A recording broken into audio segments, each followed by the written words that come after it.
स्थिति आएगी अलाउद्दीन खिलजी के समय। हाँ,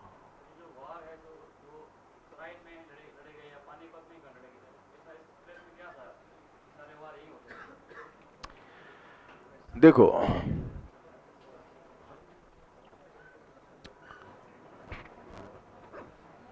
आपको इसके लिए उत्तर पश्चिम की सुरक्षा पंक्ति देखनी पड़ेगी।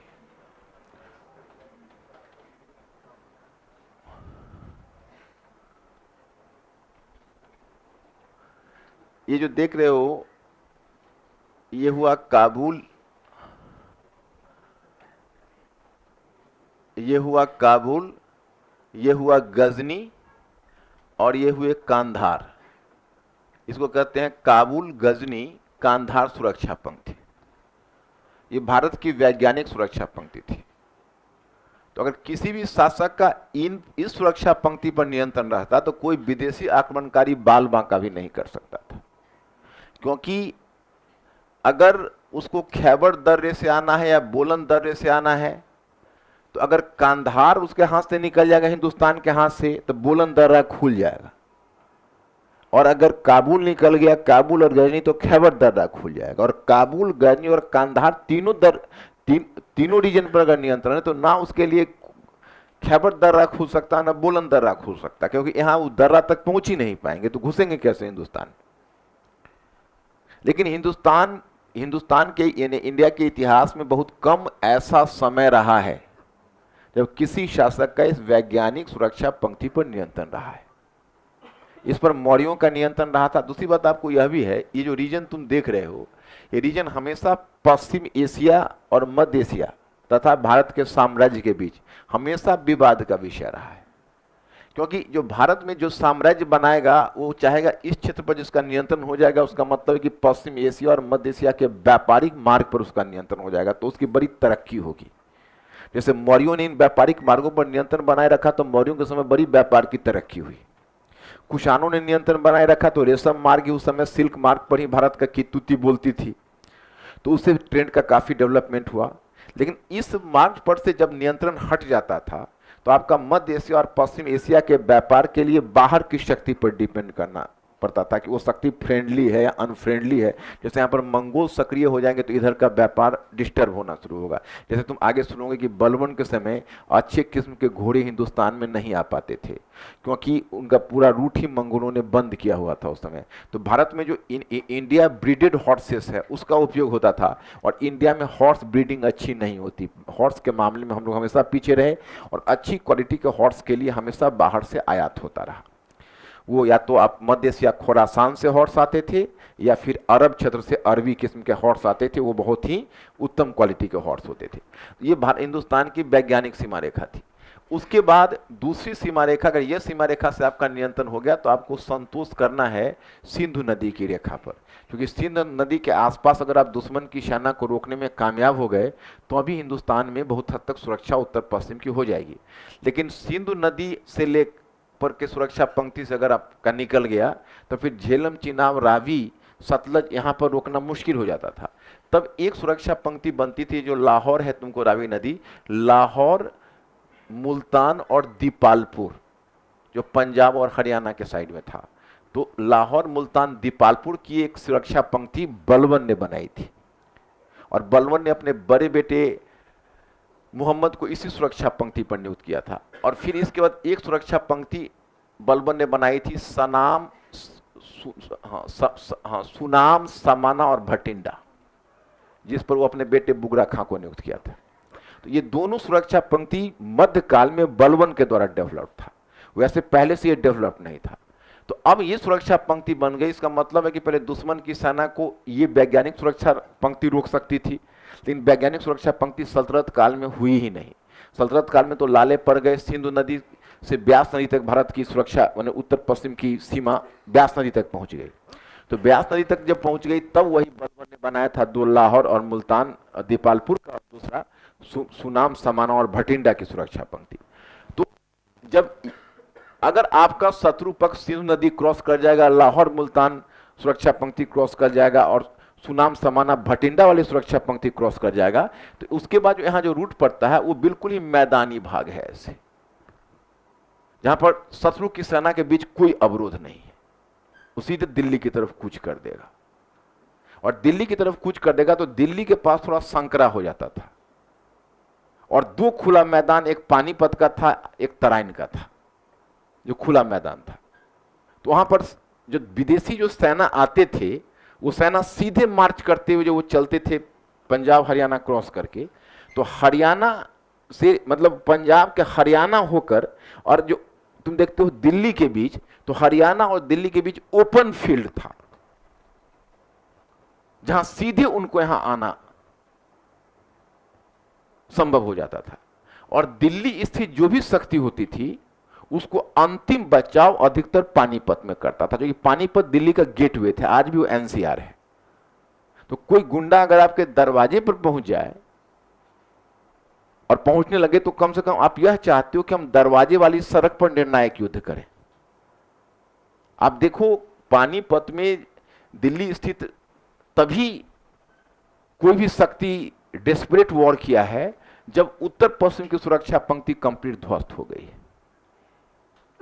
तुम पूरे इतिहास को देखो, पंजाब को जब जीत लिया मोहम्मद गोरी ने, तो हरियाणा के मैदानी भाग से उसको दिल्ली की तरफ आना आसान हो गया। तो आखिर उसको कहीं ना कहीं तो रोकेगा। पृथ्वीराज चौहान तराइन में रोकने की कोशिश की और पहली बार रोक भी लिया, लेकिन तराइन में रोकने के बाद तो रक्षात्मक रहा ना, उसको तो बढ़ के पंजाब की तरफ बढ़ जाना चाहिए था, मैंने पहले ही आक्रमण कर देना चाहिए था मोहम्मद गोरी पर कि वो संभल ना सके, लेकिन वो नहीं किया। अपने आप को बचा कर वो सेंस ऑफ कॉम्प्लेसेंसी डेवलप कर लिया। और उसी प्रकार से जब तुम देखोगे, जब बाबर आएगा तो बाबर पंजाब पर कब्जा करेगा, पंजाब पर कब्जा कर लेगा, तब इब्राहिम लोदी के साथ उसका अनिवार्य युद्ध हो जाएगा। तो पंजाब से हरियाणा क्रॉस करके उसको पानीपत तक आना आसान हो जाएगा। द्वितीय पानीपत के युद्ध की बड़ी अजीब स्थिति हुई। अजीब स्थिति इसलिए हुई कि वहां पर तुमको मैं दिखाऊंगा कि एक्चुअली उस समय जो अफगान राज्य होगा, वो अफगान राज्य शेर शाह के बाद और उसके बेटे इस्लाम शाह के बाद 3 पार्ट में बट गया था। तो एक पार्ट पंजाब का था जहां सिकंदर शाह सूर का शासन हुआ, और दूसरा राज्य था उसमें इब्राहिम शाह सूर ने दिल्ली और आगरा पर कब्जा कर लिया था। और आदिल शाह सूर ने को इब्राहिम शाह सूर ने भगा दिया था पूरब की तरफ। तो जौनपुर में, जौनपुर बनारस के पास है, तो जौनपुर में उसने, अब मान के चलिए कि उसने जौनपुर में अपना राज्य स्थापित कर लिया था, और जौनपुर से आदिल शाह सूर शासन कर रहा था। तो हेमचंद्र जो हेमू था वो आदिल शाह सूर का ही प्रधानमंत्री था, जो बाद में उसको डिपोज करके स्वयं अपने आप को बादशाह भी घोषित कर दिया था पानीपत के सेकेंड वॉर से पहले। तो जब हुमायूं का जब कमबैक हुआ काबुल कंधार से, तो पहले हुमायूं ने यहाँ पर सिकंदर शाह सूर को भगाया, मच्छीवाड़ा के युद्ध में उसको पराजित करने के बाद वो पंजाब पर पहले कब्जा किया। और नवंबर 1555 तक हुमायूं ने इब्राहिम शाह सूर को भी हराकर दिल्ली और आगरा पर कब्जा कर लिया। तो दिल्ली आगरा पर कब्जा करने के बाद तब तो हुमायूं जनवरी में सीरी के पैर स्लिप किया, गिरा, मरा। तो हुमायूं तो जनवरी 1556 तक मर ही गया, और अकबर उसमें पंजाब का गवर्नर था, तुरंत हिंदुस्तान का बादशाह बना। तो 2 सूर को तो समाप्त कर दिए थे मुगल। जो तीसरा सूर था आदिल शाह सूर, वो तो बचा हुआ था। और हेमू बहुत बड़ा, आप कह सकते हो कि बहुत एग्रेसिव था, और हेमू को विक्रांदित्य की उपाधि मिली थी। 22 लड़ाइयां लड़ा था, कभी हारा नहीं था, तो बहुत योग्य सेनापति था। तो हेमू इधर से चढ़ बैठा, पूर्व से चढ़ा, वो पश्चिम से पानीपत में हेमू जो गया, तो उसमें मुगल पानीपत में आए, अफगान पानीपत नहीं गए। अफगान ने तो दिल्ली आगरा पर कब्जा करके बैठ गए। वो समझ रहे हो कि नहीं? तुमने तार थोड़ा आगे तक का छेड़ दिया, क्षमा चाहता हूं। यह मुद्दा स्वाभाविक रूप से तुमको पूरे पॉलिटिकल हिस्ट्री पढ़ने के दरमियान तुमको इस प्रश्न का उत्तर खुद मिल जाता, लेकिन तुमको इस तरह से बेचैनी होगी कि तुमने कहीं देखा होगा, तुमको लग रहा होगा कि मिडिवल हिस्ट्री चल रही है, थोड़ा चर्चा हो जाएगी भाई पानीपत तराइन में क्यों। जैसे पूरा इतिहास हम लोग देखते ना, तो उसमें जितना क्वेश्चन जो तुमको पूछा है जीएस में, ऑप्शनल में, वो सब हमारे एम्बिट में ही है, जो तुमको कहीं ना कहीं उसका उत्तर मिलेगा। क्योंकि मैं एक भी क्वेश्चन को छोड़ने वाला इंसान नहीं, मैं क्वेश्चन को खदेड़ के पकड़ता हूं, जितना टेढ़ा क्वेश्चन, तो उस सारे क्वेश्चन को हम पकड़ते। लेकिन तुम्हारी भी बेचैनी मैं समझ रहा हूं, आप चूंकि तुम नए क्लास में हो, तो तुम्हारे दिमाग में थोड़ा ये भी होगा, अगर मैं अभी टालता तुमको लगता कि पता नहीं इनको आ रहा है कि नहीं। तो इसलिए इसको मैंने ब्रीफ कर दिया पूरे को कि ये चीज है। लेकिन ये चीज तुमको नेचुरल क्या होता है ना एक कोर्स में, वो नेचुरल कोर्स में इसका सबका उत्तर तुमको खुद मिलता चलेगा। तो यहां तो जो एक्चुअली बैरम खान ने जब अकबर को जब बैठाया, उसने दिल्ली में के जो तख्त पर बैठाया बैरम खान, तो बैरम खान उसका संरक्षक बना था। और बैरम खान ने तारदी बेग में तारदी बेग को दिल्ली की सुरक्षा के लिए छोड़ा, खुद आगरा में, उसने राजधानी आगरा थी तो आगरा में अकबर को बैठाया, खुद भी आगरा में बैठा हुआ था। और इधर से हेमचंद यानी हेमू आगे बढ़ा और आके पहले दिल्ली, मतलब वो दिल्ली पर कब्जा कर लिया। और दिल्ली पर कब्जा करके, आगरा पर नहीं, पहले दिल्ली पर कब्जा किया, तारदी बेग को खदेड़ दिया। और तारदी बेग ने जाके बैरम खान को सुनाया कि दिल्ली पर तो कब्जा हो गया। तो इतना गुस्सा खाया बैरम खान को, उसको तारदी बेग को उसी से मार डाला हो। और तब बैरम खान आगरा में पोजीशन लिया, लेकिन हेमू तब तक आगरा पर चढ़ गया और बैरम खान का कुछ नहीं चला। बैरम खान को आगरा से भागना पड़ा अकबर को लेकर। और हेमू ने आगरा पर भी कब्जा कर लिया। हिंदू इतिहासकार इसको बहुत बढ़ा चढ़ाकर देखते हैं, क्योंकि उनको तो लगता है कि भाई बैरम खान को खदेड़ दिया। और तारदी बेग ने जाके बैरम खान को सुनाया कि दिल्ली पर तो कब्जा हो गया। तो इतना गुस्सा खाया बैरम खान को, उसको तारदी बेग को उसी से मार डाला हो। और तब बैरम खान आगरा में पोजीशन लिया, लेकिन हेमू तब तक आगरा पर चढ़ गया और बैरम खान का कुछ नहीं चला। बैरम खान को आगरा से भागना पड़ा अकबर को लेकर। और हेमू ने आगरा पर भी कब्जा कर लिया। हिंदू इतिहासकार इसको बहुत बढ़ा चढ़ाकर देखते हैं, क्योंकि उनको तो लगता है कि भाई बैरम खान को खदेड़ दिया, मुगलों को खदेड़ दिया। वहां पर इब्राहिम, वहां पर आदिल शाह सूर नहीं देख रहे, वहां पर देख रहे हैं कि हिंदू हेमू तो गया। अब बैरम खान और अकबर जो भागा, तो पहले तो पंजाब की तरफ भागा, क्योंकि पंजाब पर तो उसका आधार अभी यहीं दिल्ली आगरा खोया है। तब उधर से पंजाब से बढ़ा हो, तो उधर से मुगल पानीपत आए। तो सवाल यह है कि जो दूसरा पानीपत का बैटल होगा, उसमें तो कोई मुद्दा ही नहीं है भारत की सुरक्षा पंक्ति टूटने का, क्योंकि भारत की सुरक्षा पंक्ति तो ऑलरेडी टूटा हुआ है। वो तो पूरा मुगल का ही क्षेत्र था। वो तो दिल्ली आगरा से भगाए, पंजाब में रुके और फिर पंजाब से इधर बढ़े। तो उनका तो सीधे हरियाणा हो कि उनको पानीपत तक आना ही था। और हेमू को भी तो रोकना ही था, क्योंकि बढ़ गया। लेकिन हेमू ने टैक्टिकल मिस्टेक क्या कर दिया, हेमू तो बहुत योग्य सेनापति था, 22-22 लड़ाइयां जीती थी। लेकिन जब नेपोलियन तक जब मिस्टेक कर देता है युद्ध मैदान में, उसने क्या किया कि पहला अपना आर्टिलरी को आगे भेज दिया और मुख्य सेना पीछे, जो कि आर्टिलरी को कभी मुख्य सेना से बहुत दूर नहीं रखा जाता, क्योंकि आर्टिलरी में जो तोपची होते हैं वो कोई सैनिक थोड़े होते हैं, वो तो केवल गोला दागने वाले होते हैं, उनको कोई भी पकड़ के पीट देगा और तोप छीन लेगा। तो बैरम खान ने उसके तोपचियों को ही पकड़ लिया। तोप का पूरा आर्टिलरी, कोई बारात पार्टी थोड़ी जा रही थी कि आप टेंट वाले लाइट वाले को आगे भेज दिया और पीछे से बारात पार्टी आ रही। तो उसी में क्या हुआ कि वो जाकर वहां पर कब्जा कर लिया उसके आर्टिलरी पर। तो इसीलिए हेमू का तो बिना आर्टिलरी का लड़ना पड़ा उसमें। आर्टिलरी तो मुगलों ने पहले ही कब्जा कर लिया था, और मुगल के पास बेहतर आर्टिलरी भी थे, क्योंकि वही तो बाबर लेकर आया था हिंदुस्तान में आर्टिलरी को, तोप खाने को। तो कुल मिला के अफगानों का सितारा गर्दिश में था और फिर दिल्ली आगरा पर। तो पानीपत का सेकंड बैटल में तो सुरक्षा पंक्ति टूटने की बात ही नहीं है।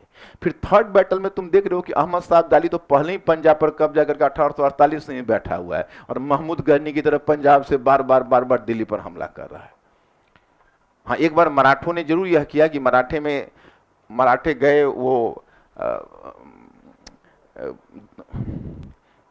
मल्हारराव होलकर और रघुनाथ राव, ये दोनों मराठा इंटरप्राइजिंग लीडर थे। तो इन्होंने पंजाब में, उसने अपने बेटे तैमूर को बैठाया हुआ था, तो उसने तैमूर को वहां से खदेड़ दिया, मराठों ने भगा दिया, और पंजाब पर मराठों ने कब्जा कर लिया। और सिंधु नदी में पहली बार मराठों के घोड़े ने पानी पिया, तो मराठों ने बड़ा पराक्रम दिखाया, दक्षिण से जाके सिंधु नदी तक पर कब्जा कर लिया, और मराठों के घोड़े ने पहली बार पानी पिया। एक समय था कि बाजीराव फर्स्ट ने शाहू को आश्वासन दिया था कि strike at the trunk of the withering tree and the branches would fall off themselves by directing our great efforts to Hindustan. The Maratha flag will fly from Krishna to Atak. माने मराठा झंडा कृष्णा नदी से अटक तक हम लहराएंगे बाजीराव फतेह, अटक मतलब पेशावर तक। और पहली बार मराठों का झंडा पेशावर पर लहरा गया, लेकिन मराठे सस्टेन नहीं कर पाए। तुरंत अहमद शाह अब्दाली उधर से बढ़ा, उसका आर्टिलरी भी बढ़िया था। इधर रघुनाथ राव होलकर और मल्हार राव ने रास्ता रोकना चाहा, रास्ता रोकने में दत्तू जी सिंधिया मारे गए। ये लोग रास्ता रोक नहीं पाए उसके, उस तेजी से वो आगे बढ़ा। तब इनको जब लगा रघुनाथ राव मल्हार राव होलकर से हमारा केस नहीं संभलेगा, तब इन्होंने पेशवा बालाजी बाजीराव को खबर किया। तो बालाजी बाजीराव ने सदाशिव राव भाव के अधीन सेना भेजी। तुरंत मराठों की एक सेना आई, पंजाब पर अहमद शाह अब्दाली का कब्जा हो गया। तो पंजाब पर जब उसका कब्जा हो गया, तब तो उसको तेजी से फिर हरियाणा होकर बढ़ने लगा दिल्ली, तो उसको रोकना ही रास्ता मुश्किल था। पंजाब को अगर आप खो दिए, तब दिल्ली आना उसका तय है। तब बीच में आप पॉइंट खोजिए उसको रोकने का। लाहौर, मुल्तान और जो वो वाला सुरक्षा पंक्ति वो बलबन ने बनाया था फॉर टाइम बीइंग, जैसे कोई टेंट बनाता है ना, फिर टेंट हटा लेता है, बाद में फिर लाहौर मुल्तान वाला और सुनाम समाना वाला, ये दोनों सुरक्षा पंक्ति रही ही नहीं, क्योंकि जो पंजाब पर जो कब्जा करता था वो तो यहां तक पहुंच जाता था, लाहौर तो उसके अंदर आ ही जाता था। तो पहली सुरक्षा पंक्ति तो पंजाब के साथ ही चली गई, और दूसरी सुरक्षा पंक्ति सुनाम समाना और भटिंडा इतना नजदीक है कि उसको बचाएंगे। हरियाणा में ही तो है ना भटिंडा, आप देख रहे हो, तो थोड़ा सा पंजाब का थोड़ा सा हरियाणा का भाग लिए हुए, तो उसको रोकना मुश्किल है। तो आप जान लो कि पानीपत के बैटल में या तराइन तक पहुंचना किसी भी विदेशी सेना के लिए आसान था। बात समझ में आई? तो जब पूरे मध्यकाल में देखोगे तो फिर तुमको खुद ही समझ में आ जाएगा कहां पर आ गए हम लोग, थोड़ा सा बताओ तो।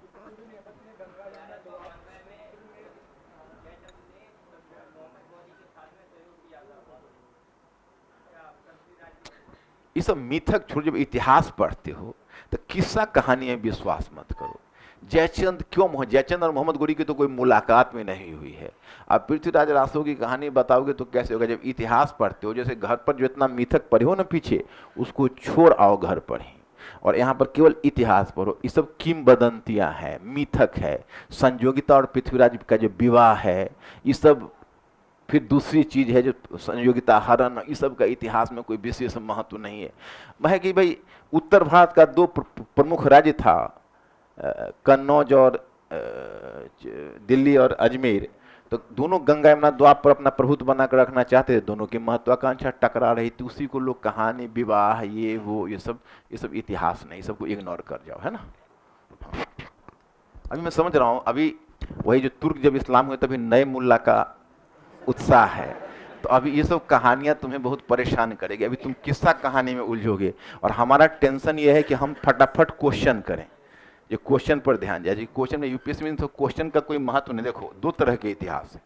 एक तरह का इतिहास है किस्सा गोई, और आज किस्सा गोई वाला इतिहास रहा नहीं, अब हो गया क्रिटिकल हिस्ट्री। क्रिटिकल हिस्ट्री का मतलब है कि इतिहास हो गया अंतर अनुशासनात्मक। इसमें अर्थशास्त्र, समाजशास्त्र, राजनीति शास्त्र, सारे पर्सपेक्टिव आके हिस्ट्री में मिलते हैं। तो हिस्ट्री हो गया पूरा एनालिसिस। नैरेटिव अब इतिहास में महत्व रखता नहीं। नैरेटिव को मैंने बचाया हुआ है कोचिंग क्लासेस में, इसलिए नैरेटिव को बचाया हुआ है कि मेरा अपना मानना है कि जब तक बच्चों को नैरेटिव ज्ञात नहीं होगा तब तक उसको दिलचस्पी नहीं आएगी और वह कॉन्फिडेंस डेवलप नहीं करेगा। इसलिए हमने नैरेटिव को बचाया हुआ है। तो नैरेटिव को बचाया हुआ, तो नैरेटिव को इतना भी मत बचाओ कि उसको किस्सा गोई में घुसा दो। तो उससे क्या होगा कि तुम्हारा मुख्य बातों पर से ध्यान हट जाएगा और किस्सा गोई पर ध्यान चला जाएगा। जैसे उसने क्वेश्चन पूछा था तो वैलिड पूछा था, क्योंकि ये क्वेश्चन 2014 यूपीएससी में पूछा कि भाई पानीपत में बैटल क्यों हुआ जीएस में, तो वो क्वेश्चन वैलिड है। लेकिन अब जयचंद की मुलाकात मोहम्मद घोड़ी से हुई या नहीं, या अंतिम कौन गजनी शासक था जिसको खदेड़ा गया पंजाब से, हम इस पर ध्यान ही नहीं देते। तो मतलब मेरे लिए इतिहास है ही नहीं। मेरे लिए इतिहास है पृथ्वीराज रासव जयचंद ने लिखा, जो उसका दरबारी लेखक है। तो एक स्रोत के रूप में उसका महत्व क्या हो सकता है, उसकी सीमा क्या हो सकती है, इतना ही हमें मतलब है। तो तुमको हिस्ट्री पढ़ने का पर्सपेक्टिव बदलना पड़ेगा, क्योंकि तुम यूपीएससी के लिए पढ़ रहे हो, समझ रहे हो ना। धीरे धीरे तुमको इसमें दक्ष होना पड़ेगा। आगे बढ़ो, कहां पर थे? दिन जो गोड़ प्रदेश के शासक थे पहले, उसे मोहम्मद बिन सैम ने हिंदुस्तान में अपनी पूरी प्रशासनिक संस्कृति को बदल डाली। तो नॉर्मली इस वंश के लिए तीन नाम आते हैं। एक होता है गुलाम वंश। तो गुलाम वंश पहले कहा जाता था, परंतु गुलाम वंश में एक समस्या है कि इस वंश के तीन ही शासक गुलाम थे। एक कुतुबुद्दीन ऐबक था, दूसरा इल्तुतमिश था और तीसरा बलबन था। वो भी इल्तुतमिश और बलबन सुल्तान बनने से पहले ही दासत से मुक्त हो चुका था, केवल कुतुबुद्दीन ऐबक ही बना रहा था। दूसरा होता है ममेलुक वंश। तो ममेलुक वंश कहते हैं जो स्वतंत्र माता पिता के जो पुत्र जो दास हो गए होते हैं उन्हें कहते हैं ममेलुक। तो ममेलुक वंश से भी कुछ खास बोध नहीं होता है, क्योंकि ममेलुक में सभी तो दास है नहीं। अलाउद्दीन खिलजी तो दास नहीं है, या आप कहोगे वो तो खैर खिलजी वंश का हुआ। इस वंश में ही जो बहुत सारे शासक हैं वो दास नहीं है, जैसे मुबारक शाह खिलजी दास नहीं है, जैसे बहराम शाह दास नहीं है, मसूद शाह दास नहीं है, रजिया दास नहीं है। तो फिर अब इतने सारे बहुसंख्यक शासक दास नहीं है। फिर आगे तुम देखते हो कि बलवन के पुत्र भी दास नहीं है, उसका पुत्र जो कैकोबाद है पत्र, वो भी दास नहीं है। तो अब ऐसे सिचुएशन में आप ममेलुक वंश या गुलाम वंश उपयुक्त नहीं है। तो इसके लिए जो नया नाम आता है वो आता है इलबरी वंश, और इलबरी वंश वाला ही मत ज्यादा स्वीकृत है। इलवरी ट्राइब है जहां से इन लोगों का उद्भव हुआ था और वहीं से इनकी वंश परंपरा चली थी। तो अब नीचे ब्रेक देकर लिखिए कुतुबुद्दीन ऐबक और टाइम पीरियड दिए 1206 से 1210। कुतुबुद्दीन ऐबक, कुतुबुद्दीन ऐबक, कुतुबुद्दीन ऐबक और ब्रैकेट में लिखिए 1206 से 1210।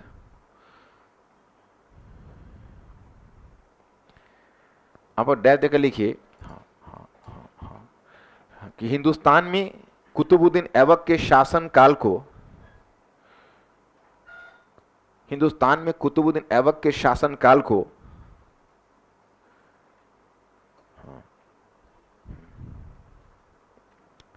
निम्नलिखित चरणों में बांटकर देखा जा सकता है।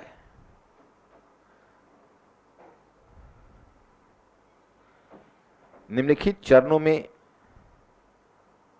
बांटकर देखा जा सकता है।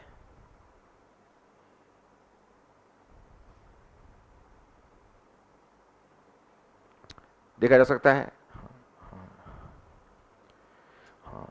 लिखिए 1292 से लेकर 1206 तक, सॉरी 1192 से लेकर 1206 तक, 1192 से लेकर 1206 तक उसके शासन का प्रथम चरण है। उसके शासन का प्रथम चरण है, प्रथम चरण है जब उसने जातियां थी जिनको आप अफगान कह सकते हो, तो उसने सल्तनत के विरुद्ध समस्या पैदा की। तो सुल्तान मोहम्मद गोरी खुद आया वहां से गजनी से, और फिर कुतुबुद्दीन ऐबक के साथ मिलकर और बाकी यालदोज वगैरह सबके साथ मिलकर उसने खोखरों के विरुद्ध चढ़ाई किया। खोखरों ने बड़ा जमकर विरोध किया। तो खोखरों को दबाना भी एक बहुत बड़ा ऑपरेशन था जो मिलजुल कर इसको करना पड़ा। तो उसी में क्या हुआ कि इल्तुतमिश ने जो बहादुरी दिखाई उस खोखरों के अगेंस्ट में, तो मोहम्मद गोरी बहुत प्रभावित हुआ। और मोहम्मद गोरी ने कुतुबुद्दीन ऐबक को कहा कि इसने जो काम किया है इसके सम्मान में आप तुरंत इसको दासत से मुक्ति दे दो। बस तुरंत कुतुबुद्दीन ऐबक ने, अपने स्वामी का ही आदेश था तो प्रपत्र दे दिया, प्रपत्र दे दिया उसको कि आप दासत से मुक्त हो। इल्तुतमिश दासत से मुक्त हो गया। उस समय खुद भी मोहम्मद गोरी ने कुतुबुद्दीन ऐबक को मुक्त नहीं किया, तो टेक्निकली वो रह गया दास।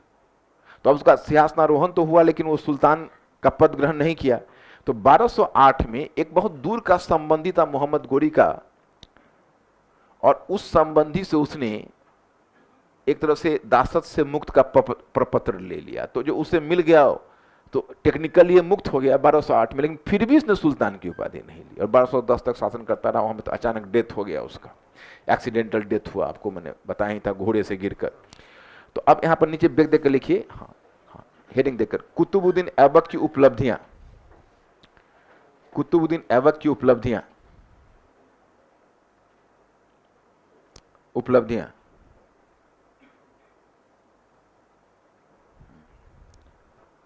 डैश देकर लिखिए कि मोहम्मद गोरी की अकस्मात मृत्यु के पश्चात भी, मोहम्मद गोरी की अकस्मात मृत्यु के पश्चात भी, अकस्मात मृत्यु के पश्चात ही, पॉइंट 1 किया है, पॉइंट 1 कर दो।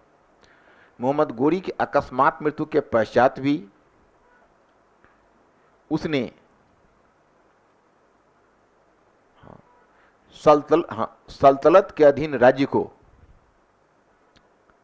अकस्मात मृत्यु के पश्चात भी उसने सल्तनत के अधीन राज्य को,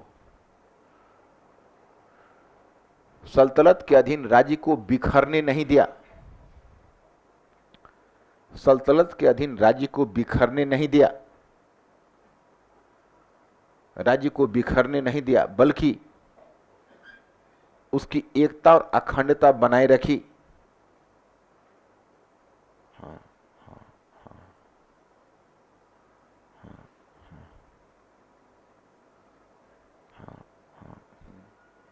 बनाए रखी। पॉइंट नंबर 2 कि उसने हिंदुस्तान के राज्य को, उसने हिंदुस्तान के राज्य को गजनी से स्वतंत्र स्थिति दिलवाई, गजनी से स्वतंत्र स्थिति दिलवाई, दिलवाई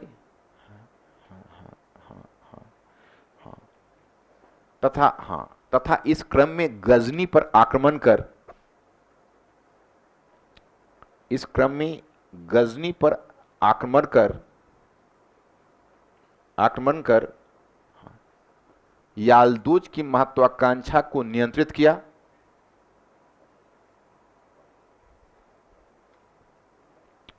याल्दूज की महत्वाकांक्षा को नियंत्रित किया तथा लाहौर को, याल्दूज की महत्वाकांक्षा को नियंत्रित किया तथा लाहौर को अपनी राजधानी बनाई, लाहौर को अपनी राजधानी बनाई, लाहौर को अपनी राजधानी बनाई। देखो ये जो गजनी वाली कहानी है वो भी बड़ी इंटरेस्टिंग कहानी है। एक्चुअली हुआ ऐसा कि जब कुतुबुद्दीन ऐबक के डेथ के बाद मैंने आपको है वो गजनी का स्वतंत्र शासक बन बैठा और कुतुबुद्दीन ऐबक हिंदुस्तान का स्वतंत्र शासक बन बैठा।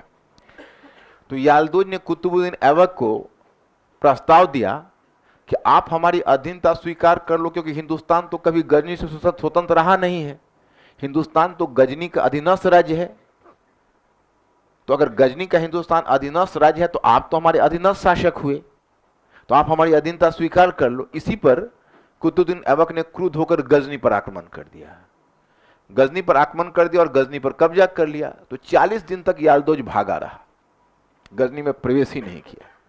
लेकिन चूंकि गजनी में जन समर्थन याल्दूज के साथ था तो कुतुबुद्दीन ऐबक की मंशा भी कोई अस्थायी नियंत्रण बनाए रखने की नहीं थी, वहां से वो चला आया। लेकिन याल्दूज को उसने अल्टीमेटम दे दिया कि फ्यूचर में इस तरह का गलत सलत प्रस्ताव कभी मत कर।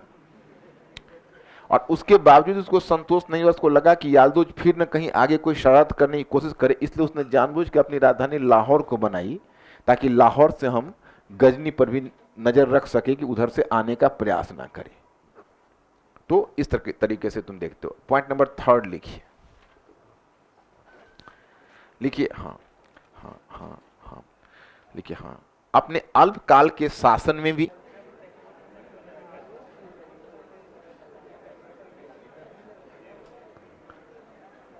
देखो एक कि बच्चे ने लिखा है कि सर संभवतः एक टॉपिक छूट गया, सफलता है कारण और प्रभाव। आप हमें सुझाव देने की कोशिश ना करें। आप जिस स्कूल में पढ़ रहे हैं उसका मैं हेड मास्टर हूं। आप धैर्य रखें, देखिए आप जहां तक सोचेंगे नहीं वहां तक मैं पहुंचाऊंगा, आपको चिंता मत करिए। आप तुर्कों की सफलता का कान कर रहे हैं ना, एक बार मैं तुर्कों की सफलता का कान जनरल बताऊंगा, एक बार क्वेश्चन हल करके बताऊंगा कि इसका यूज कैसे होगा, तो डबल आपको तुर्कों की सफलता का कान पता चलेगा। इसलिए बिल्कुल बेफिक्र है। हमारे बारे में आप इतना ही एहसान कर हमारे ऊपर कि जब मैं मुगल समाप्त कर रहा हूँ उस समय तक पता चलेगा कि आप दिल्ली सल्तनत भूल के बैठे हुए हैं। और हमारा है कि पूरा इंटीग्रेशन सिस्टम, जैसा लास्ट में जब पूछूंगा तो कोई चेहरा इधर लटकाओगे उधर, तब तक किसी की मंगनी तय हो जाएगी, किसी की शादी तय हो जाए। तो हम उस तरह की तैयारी नहीं चाहते हैं, हमें पूरा इंटीग्रेटेड नॉलेज चाहिए। और उसमें मैं देखूंगा कि जैसे ब्लॉक 2 में हम उन बच्चों को पकड़ रहे हैं जो इंटीग्रेशन कितने लोगों ने किया है। लास्ट में तुम देखोगे पूरे क्लास में 20-25 बच्चे निकल के आएंगे। और इस बीच क्या होता है कि सारे बच्चे बिखर जाते हैं। तो अभी आपने जैसे पार्ट 3 शुरू किया है, तो अभी आप में एक नए मुल्ला का उत्साह है, लेकिन मुझे एक भय है कि उत्साह आपका बना रहेगा कि नहीं। तो आप इतनी हम पर कृपा करें कि अपने उत्साह को बनाए रखें और मुझे बिल्कुल सुझाव ना दे क्या आपको क्या चाहिए किस समय, वो मैं इसके बाद वो टॉपिक होता है। जैसे कुतुबुद्दीन ऐबक समाप्त करूंगा तो उसी पर आऊंगा कि तुर्कों की विजय के कारण, और तब फिर तुर्की विजय का प्रभाव, और तब फिर इल्तुतमिश की तरफ बढ़ेंगे। तो हमारा सब जगह अपना फिक्स है, आप उसके लिए चिंता मत करिए।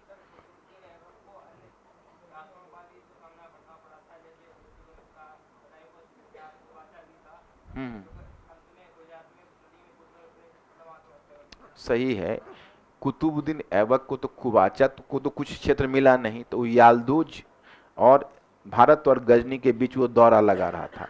लेकिन कुतुबुद्दीन ऐबक का विस्तारित करना हमारा लक्ष्य नहीं है ना, या मोहम्मद गोरी का विस्तारित करना हमारा लक्ष्य नहीं है, क्योंकि तुम्हारा क्वेश्चन शुरू होता है इल्तुतमिश से। तुम्हारे सिलेबस में है कि मोहम्मद गोरी के अधीन तुर्की शासन की स्थापना तथा उसका राजनीतिक प्रशासनिक, उसका राजनीतिक, आर्थिक और सांस्कृतिक प्रभाव।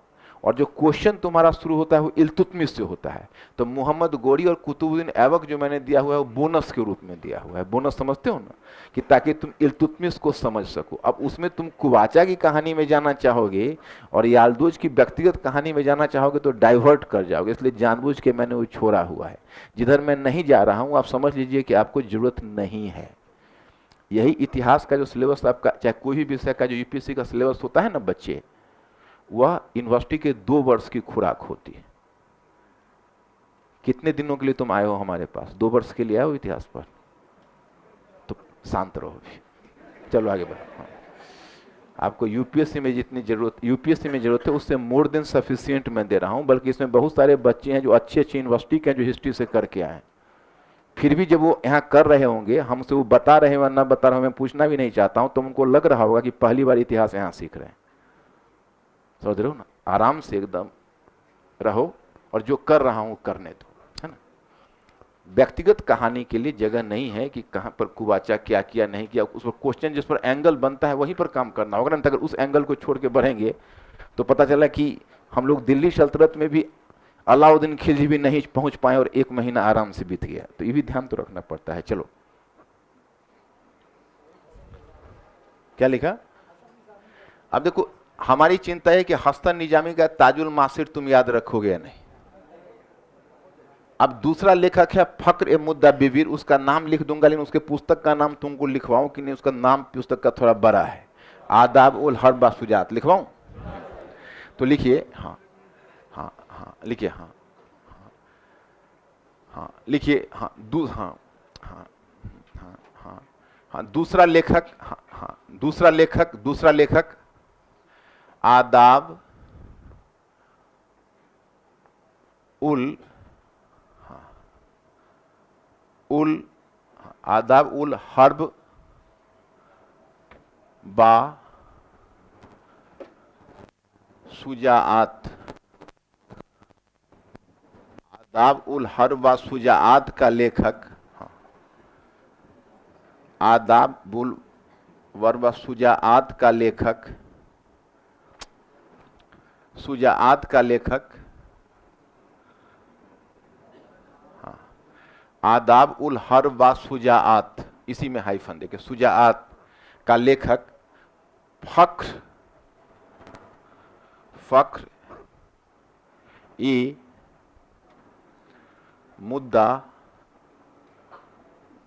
मुद्दाबिर था। फख्र ए मुद्दाबिर था। आदाब उल हर्ब व शुजाआत का लेखक फख्र ए मुद्दाबिर था। आदाब उल हर्ब बा शुजाआत का लेखक फख्र ए मुद्दाबिर था।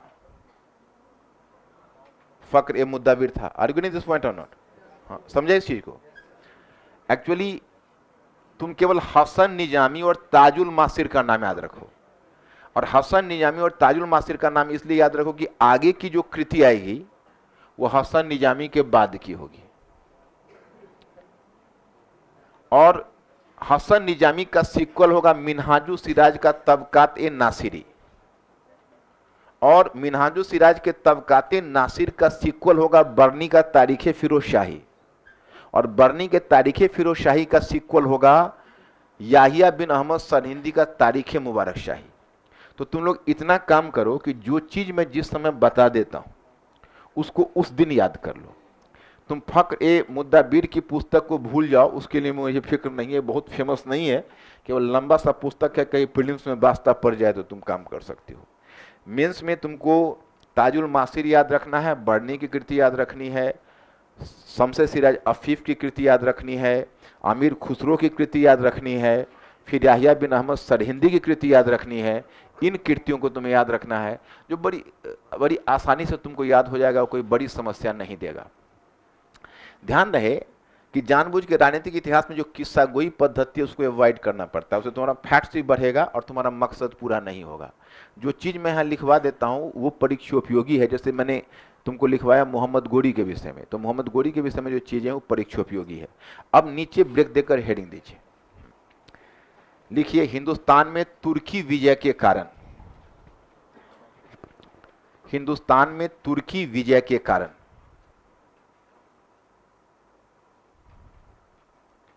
विजय के कारण